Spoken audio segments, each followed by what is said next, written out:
I recently decided to set a big boundary and a big constraint in my business, which was to remove social media apps from my phone, full stop, which for someone who runs a content-centered business and for someone who teaches people how to use Instagram to get clients, make money online, live the dream life, it's pretty weird for me to remove all of those apps after so many years of just reliably using them to basically build my dream life. By actually deciding that I am not going to use social media apps on my phone, first there was a lot of worry and fear and anxiety around like, okay, how am I going to make this work? How can I post stories? How can I interact with people? How can I stay on the pulse of what's working on social media if I'm not spending time on there myself? All of these worries and these fears came up. But what was really interesting is that once I decided on the boundary or the constraint that like, I don't care, I don't want to be spending time on Instagram on my phone during the day, then the idea started flowing in terms of like, okay, how can I fix this problem?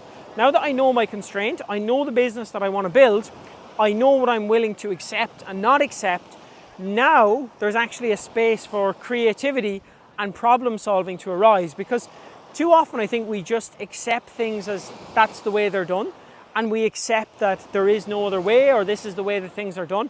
And the reality is that things are done in a specific way until they're not, right? And you can come along and decide to build any kind of business you want, in any kind of way you want. You just have to be willing to pay the consequences or pay the trade-offs. Like, for example, if I decide I am not going to use social media in my day-to-day and I'm not going to have the Instagram app on my phone, it means I can't go live on Instagram. It means I can't use Instagram stories. It means I can't reshare or repost other people's stories.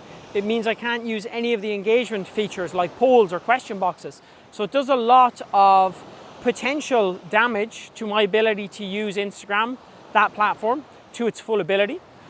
But if I decide I'm okay with those, then I can actually start solving those problems. So in terms of Instagram stories, is there a way that I can access and use Instagram stories without having the app on my phone?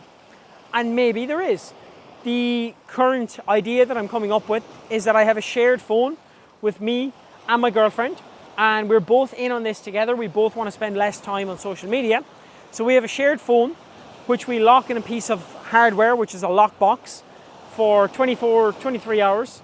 And then when the alarm on the box goes and we can actually access the lockbox and the phone, we will post our stories, do whatever we need to do, and then we will lock the box again with the phone inside. So we can actually have a phone between us that is specifically for posting, doesn't have any other function. And then our own phones, our primary phones, this phone I'm recording on, can be like the creative studio. So I can still create content, I can still create videos and images and all of these things, but I simply can't post from this phone. So that's then a problem that I can actually solve. But if I never set down the constraint and the boundary in the first place, I'd just be stuck on my phone because, oh, well, I have to post on stories, therefore I must have a phone to post on stories. But the reality is I can remove the app from my phone. I can have a specific phone that's only for posting on stories. I could also send these stories to a VA and he could log in and post them from his phone. So there's lots of solutions to this problem that allow me to actually build a business without having the Instagram app on my phone.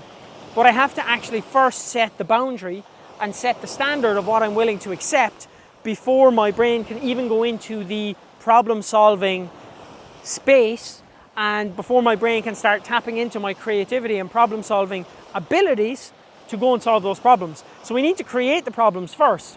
And everything is a problem, right? Everything is problem solving in your business. But you get to decide what problems you want to solve. And if there's a problem that, here's another one, sales calls. Right now I take calls, but there's a good chance in the future I'll decide not to ever take any sales calls. And I don't take a whole lot of them. I often make sales in the DMs, and that comes with some consequences. If I make sales in the DMs, my close rate is not going to be as high.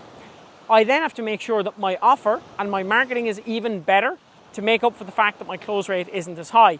And those, again, are problems that I can solve.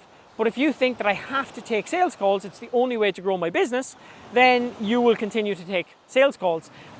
the reality is sales calls might not actually be a good fit for you. I'm away this week on holidays. I'm taking no sales calls, but I can still sign people up in the DMs because I've got a system.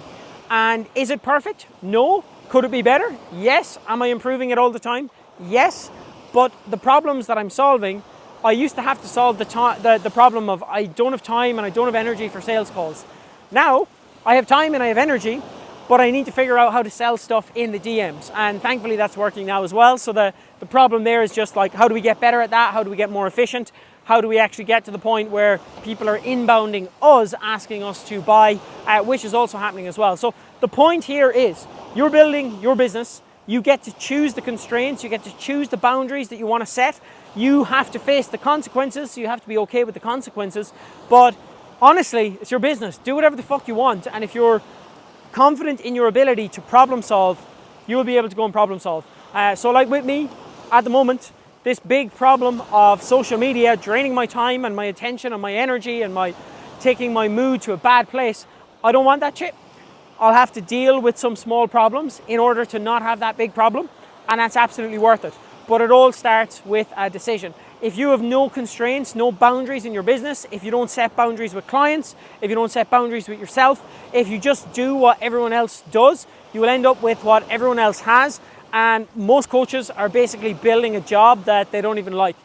So don't do that. Do your own thing, set some boundaries, set some constraints, and get to problem solving.